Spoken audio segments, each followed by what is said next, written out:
Jesse Milestone here to share my thoughts on an absolutely abysmal Thursday night football game and to cleanse us of all of that and moving into week 2 Sunday, hoping that we're going to get something a little better than the utter hot steaming garbage on the field on Thursday night.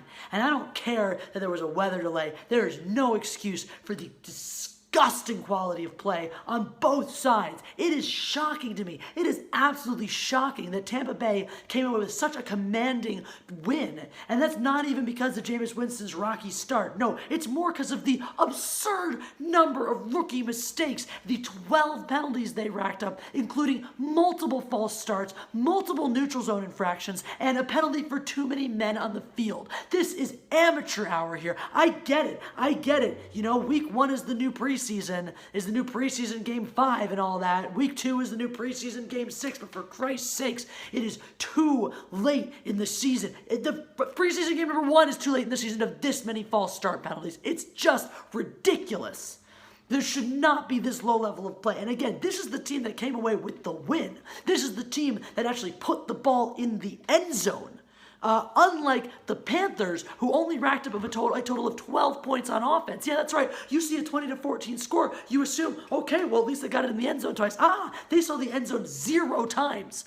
Fortunately for them, their undrafted free agent who came in to replace their kicker, who is now on injured reserve.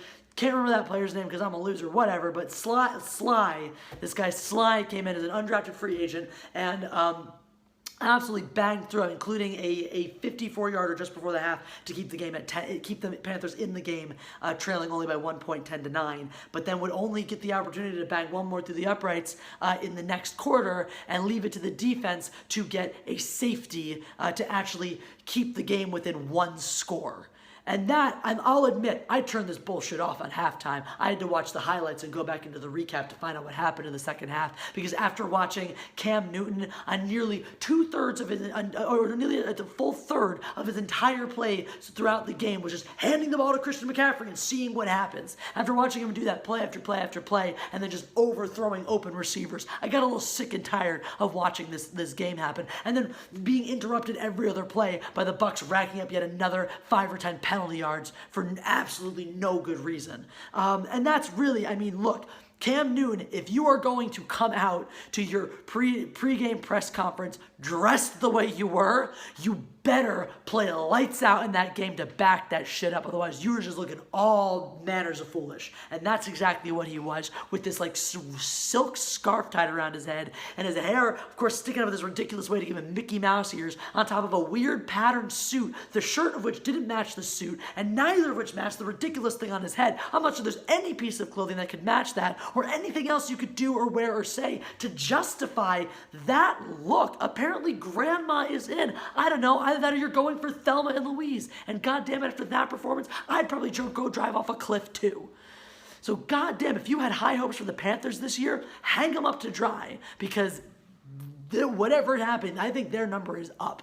Cam Newton is at a season low of 5 rushes himself for -2 yards. He had 3 in this game for 0 gain, 2 in the last week for a total of -2. So his rushing, and it's probably a comforting thing for the Panthers to see him rushing a little less to protect that damn shoulder that, I don't know, is it still healing? He threw up an absolute dime for 44 yards at one point in the second quarter, and that was about it. Then it was overthrowing receivers, but he did that whether they were short or long.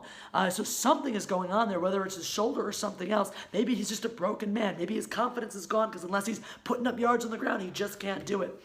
And maybe it's just because he's running the ball so much less and leaning more on McCaffrey that he's not able to rack up the yards like he used to, or maybe he just doesn't have it anymore. Maybe he's too afraid of getting hurt. Certainly, handing to McCaffrey, and not having any balance whatsoever in your run game means eventually, when they show a look, the offense shows a look that looks to be a run, the defense is just going to go ham on McCaffrey. And that little dude, as tough as he is, you drop guys on him over and over and over again, you're going to break him at some point. And even if you don't, he is going to be burnt the F out by the time postseason rolls around. But that's okay, because the way the Panthers are playing, they're not going to to have to worry about that at all. In fact, screw it. By halfway through the season, just rest McCaffrey for the rest of it. Keep him healthy for the next season. Just give up, throw in the towel, call it a quits. And let's face it, if you didn't think Cam Newton, this was his last year to come out and impress, then I don't know what Panthers team you've been watching, because after the injury, it was pretty clear that he had to really make it through the air or his days were done, because he has been a rushing quarterback. That's been his strength. That's one of his number one strengths. And if he can't do that, if he has no ability to show that he can keep it through the air and no ability to put it on the ground anymore, what worth does he even have? And Thursday night's performance was certainly not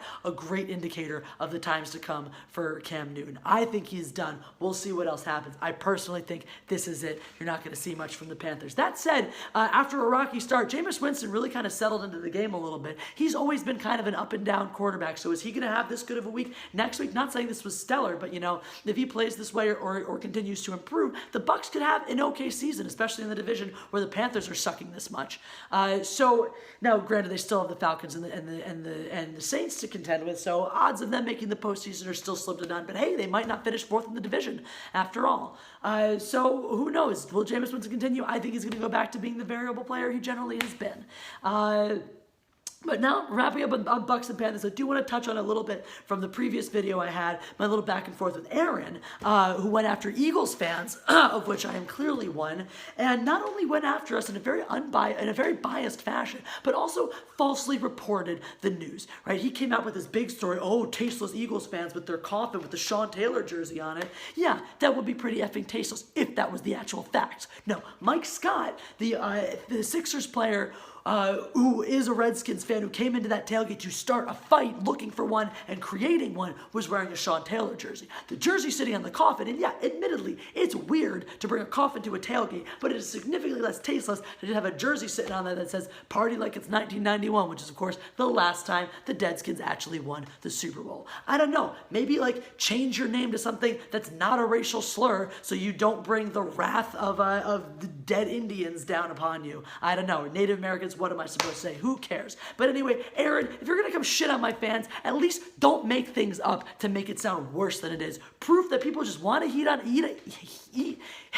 Eagles fans, because apparently we can't English, hate on Eagles fans just because it's fun. No basis, no validity to your claims of this tasteless, horrible, disgusting act. None whatsoever. Just made up BS, sensationalized news. You can't even get your facts right, boy, so what are you even doing here? Anyway, so here's hoping that Sunday we get a little more fun than what we saw with the Bucs versus the Panthers, and here's hoping that people stop needlessly looking for more reasons to shit on Eagles fans, because guess what? We're going to bite back, and we're going to do it twice as hard. So F you all. That's what I got to say. Happy Sunday, people. Yay, go sports. Hey everyone, it's Jeremy from geeksandgamers.com, and if you're a fan of Geeks and Gamers, please go to our website, visit our merchandise store. We have t-shirts, hoodies, hats, beanies, tank tops, and in the very near future, we're going to have many more products for you to choose from. So thank you for the support. We appreciate it. You guys have a great day, and we will talk to you later.